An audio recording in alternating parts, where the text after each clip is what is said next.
Everyone should know that the Islamic Republic came to power through the immense sacrifice and the spilled blood of hundreds of thousands of truly honorable and courageous people. It will absolutely not back down, not even for a moment, against those who actively oppose the established Islamic Republic.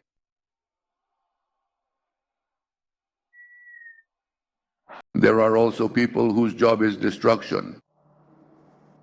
Last night in Tehran and in some other places, a bunch of vandals came and destroyed buildings that belonged to their own country. For example, imagine they tore down a wall of a building just to please the President of the United States.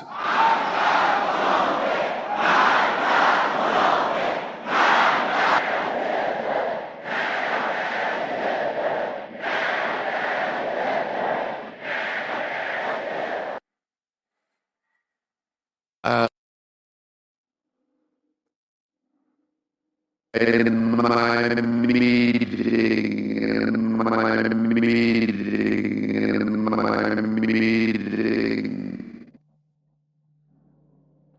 And for some people who are a disgrace to the country, it also makes them happy that they can ruin their own country.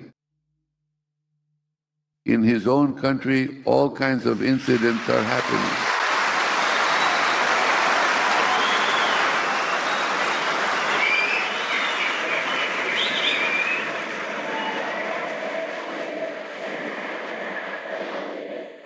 Amido burger, amido burger, amido burger, amido burger, amido burger, amido burger, amido burger, amido burger, amido burger, amido burger, amido burger, amido burger, amido burger, amido burger, amidu. Among our esteemed compatriots, we find that not only prominent figures such as our revered commanders, brilliant scholars, and other truly great individuals have made the ultimate sacrifice, but also countless ordinary people from all walks of life have bravely faced martyrdom, demonstrating profound courage and unwavering dedication to our shared cause.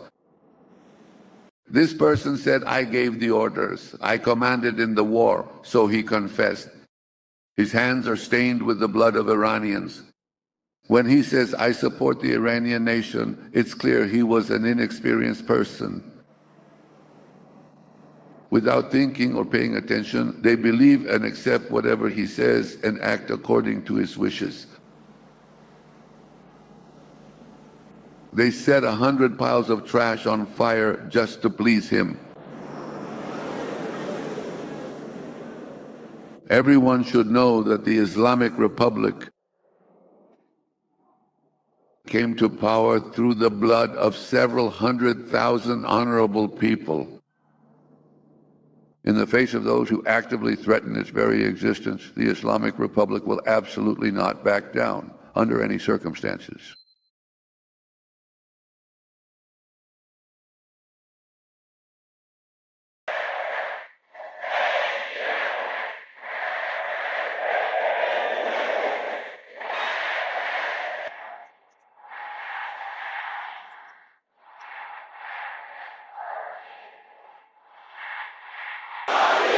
You became a foreign agent. You worked for outsiders. Your people reject you. And the Islamic system rejects you as well. This is about them. That particular individual who, with an overwhelming sense of arrogance and an inflated display of pride, sits there and judges the whole world. And he should also know that usually the world's tyrants and arrogant rulers like Pharaoh, Nimrod, Reza Khan, and all the Rezas and their likes, when they were at the height of their arrogance, they were overthrown. He too will be overthrown.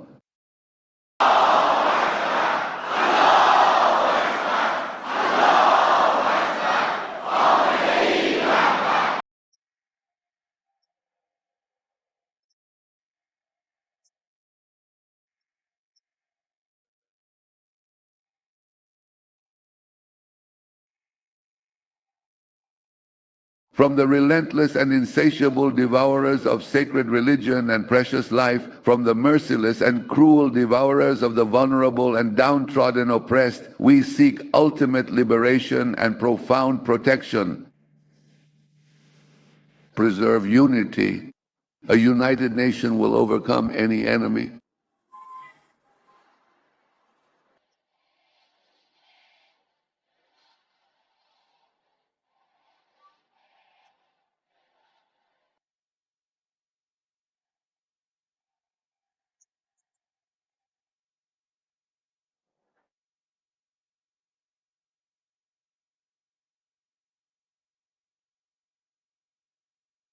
Their job is destruction.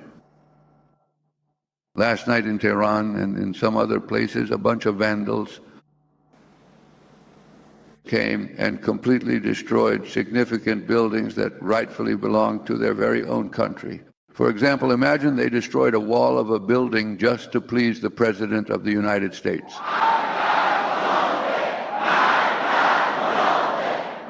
Currently in a state of preservation. I am indeed in a state of preservation. I am absolutely in a state of preservation.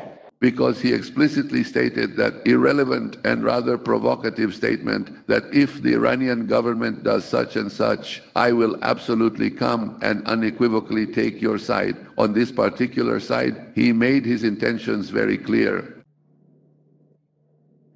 The rioters and those who are a disgrace to the country, they were also pleased by this. If he can, let him fix his own country.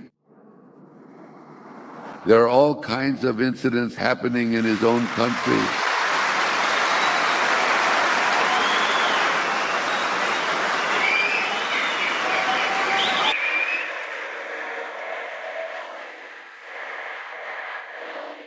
His people, the individuals who have consistently supported him throughout his journey, those who stand by his side are truly remarkable.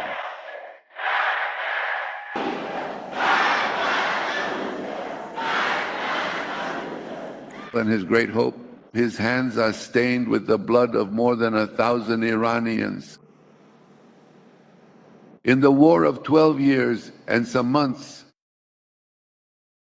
many of our compatriots, aside from commanders, scientists, and prominent figures, ordinary people were martyred. This person said that I gave the orders, I commanded in the war, so he confessed. His hands are stained with the blood of Iranians. When he says, I am a supporter of the Iranian nation, the problem is that he was an inexperienced person.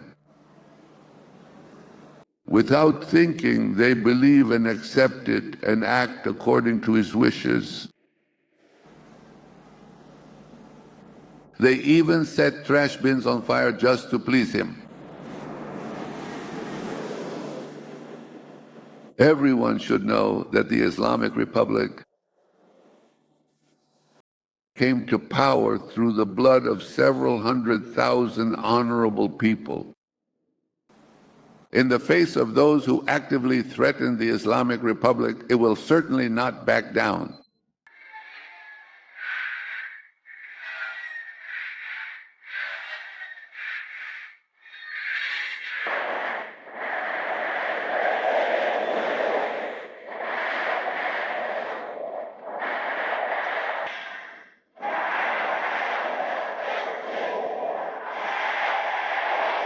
Serving a mercenary for foreigners will not be tolerated. You can truly be whoever you desire to be. However, if you choose to become a foreign mercenary, if you actively work for foreign entities, then the entire nation will unequivocally reject you. The Islamic system will also reject you. Is this about them? That particular individual who, with an air of profound arrogance and an overwhelming sense of pride, truly believed himself to be superior, sits there and judges the whole world, he should know as well that usually the so-called religious authorities and the tyrants of the world, like Pharaoh, Nimrod, Reza Khan, Mohammad Reza, and the like, when they were at the height of their arrogance, they were overthrown. he will be overthrown too.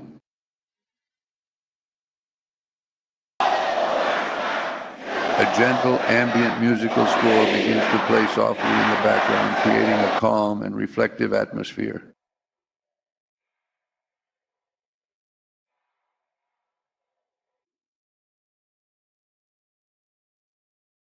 Dear young people, protect your faith, your political thinking, your presence, your preparedness, your seriousness. In the course of the country's progress, preserve them. Preserve your unity. Maintain unity. A united nation can overcome any enemy.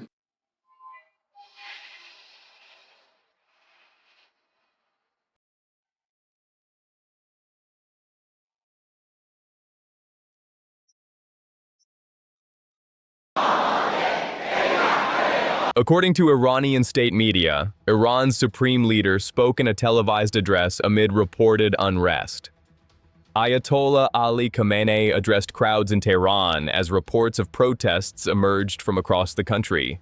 His message was defiant, according to the broadcast. His tone was combative. His target appeared to be President Donald Trump. According to the state media broadcast, Khamenei accused protesters of acting on behalf of foreign powers. He reportedly called them destructors. He called them mercenaries. He called them traitors. And he issued what appeared to be a warning that the Islamic Republic would not back down.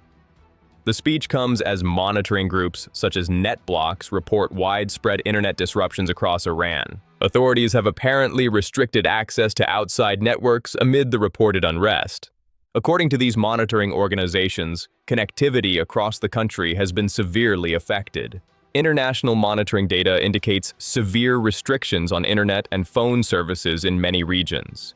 Communication with sources inside Iran has reportedly become difficult. Sharing information, accessing outside networks, documenting events. If widespread disruptions are sustained as reported by monitoring groups, it could be one of the largest such restrictions seen in recent protest waves in Iran. It suggests that whatever is happening inside Iran is considered serious by authorities. In his address, Khamenei directly accused demonstrators of working for foreign interests, according to the transcript. Last night in Tehran, and some other places, a group of destructors came and destroyed a building belonging to their own country, Khamenei said, according to the transcript of his remarks.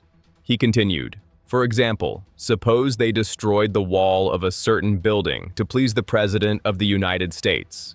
Video clips circulating before the reported disruptions showed crowds reportedly chanting slogans. Death to the hypocrites, they appeared to shout, according to footage broadcast on state media. Khamenei's framing is notable, analysts observe. He is not describing the protesters as citizens with grievances.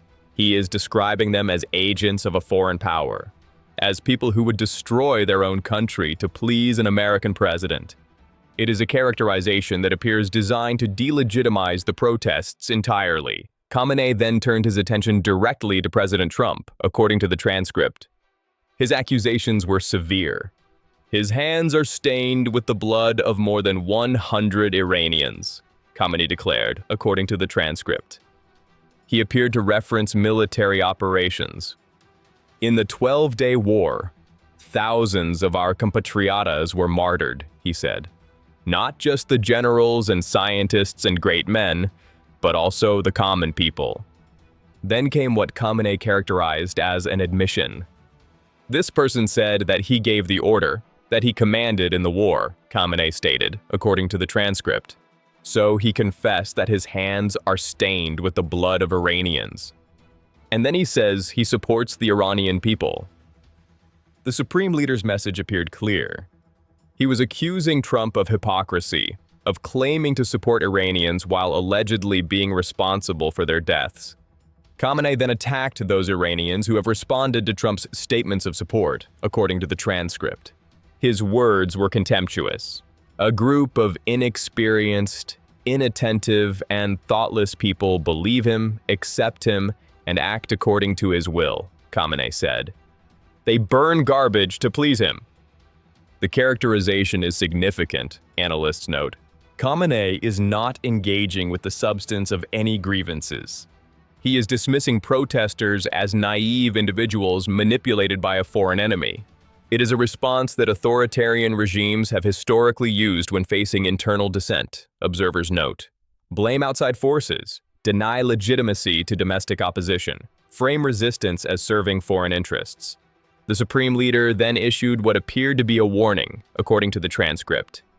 Make it clear to everyone that the Islamic Republic came to power through the bloodshed of hundreds of thousands of honorable people, Khamenei declared, and it will not back down in the face of saboteurs.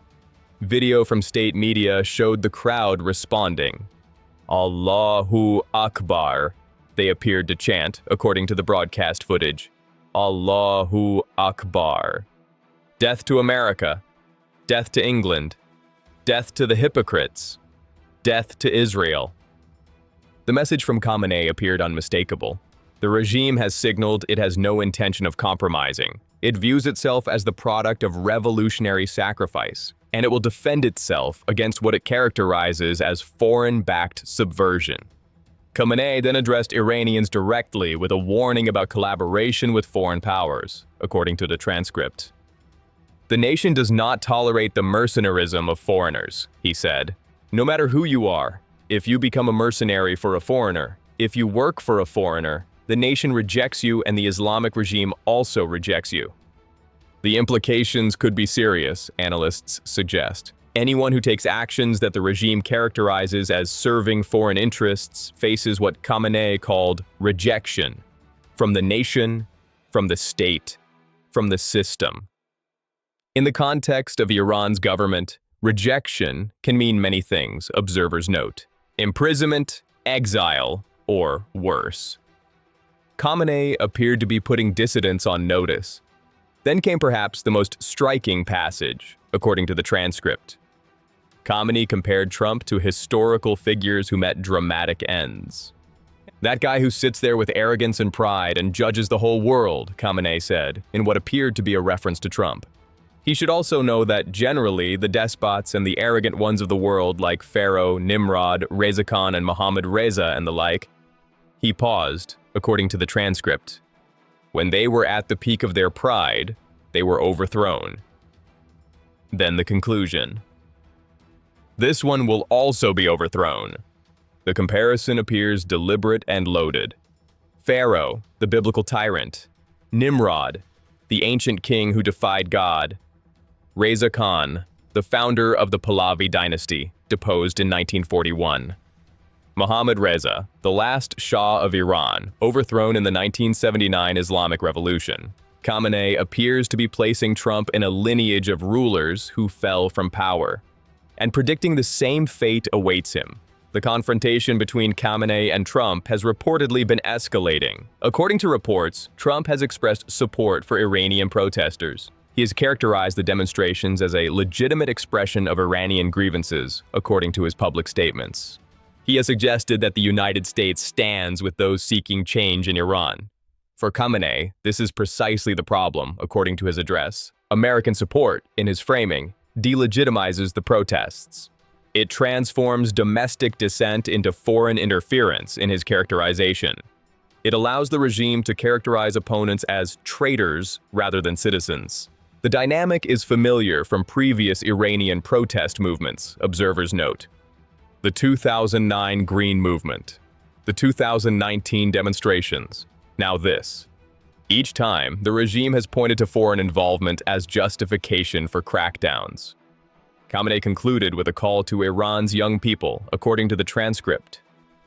Dear youth, protect your religion, your political thought and your presence, your preparedness, your seriousness in the matter of the country's progress, he said. Protect your unity. Protect the unity. Then, what appeared to be a rallying cry.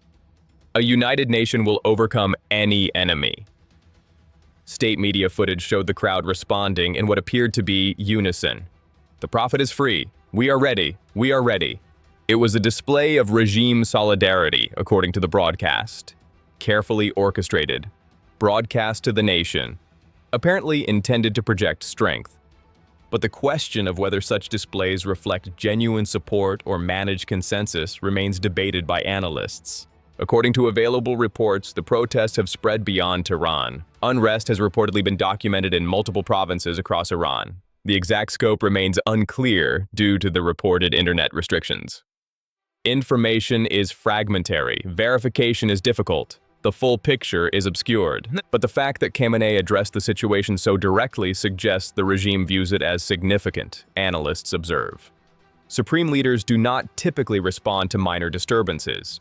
The speech itself may be an indicator of the level of concern within the Islamic Republic's leadership. The reported internet disruptions are not unprecedented for Iran. During the November 2019 protests, authorities implemented similar restrictions. That crackdown resulted in significant casualties, according to human rights organizations. Estimates varied widely, but some groups reported hundreds killed. The pattern is concerning to observers. Internet disruptions have historically preceded or accompanied suppression of protests in various countries. They can prevent documentation, they can hinder coordination, they can limit outside observation.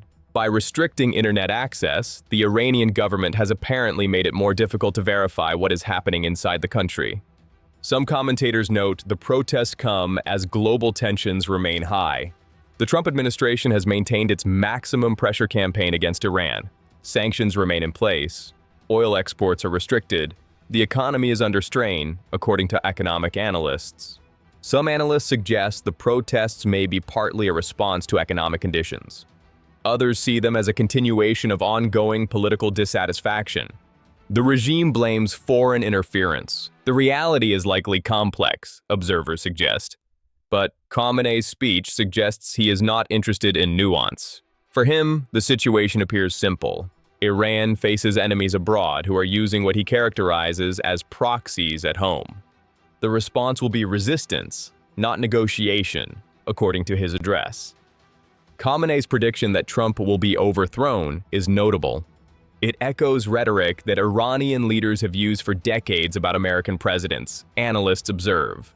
None of those predictions have materialized in the way Tehran imagined. But Khamenei's invocation of historical fallen rulers may serve a domestic purpose, analysts suggest. It reminds Iranians that powerful figures have been defeated before. It suggests that American power, no matter how overwhelming it appears, is not permanent. And it positions the Islamic Republic as the eventual victor in this long confrontation. Whether that narrative proves accurate remains to be seen. The situation in Iran remains fluid, according to available reports. Protests are reportedly continuing despite the apparent crackdown. The internet disruptions make independent verification difficult. The regime has signaled it will not back down. The protesters, whoever they are and whatever their motivations, have not yet been silenced, according to available reports. And the United States watches from outside, its intentions the subject of speculation and debate. Khamenei has drawn a line, according to his address. The Islamic Republic, he says, was built on blood and will be defended. It is a message that appears designed to intimidate. Whether it will succeed in ending the reported unrest or only deepen it remains to be seen. The confrontation between Tehran and Washington continues, and the Iranian people find themselves in the middle of competing narratives. Their communications restricted by reported internet disruptions. Their protests characterized by their government as treason. Their future uncertain.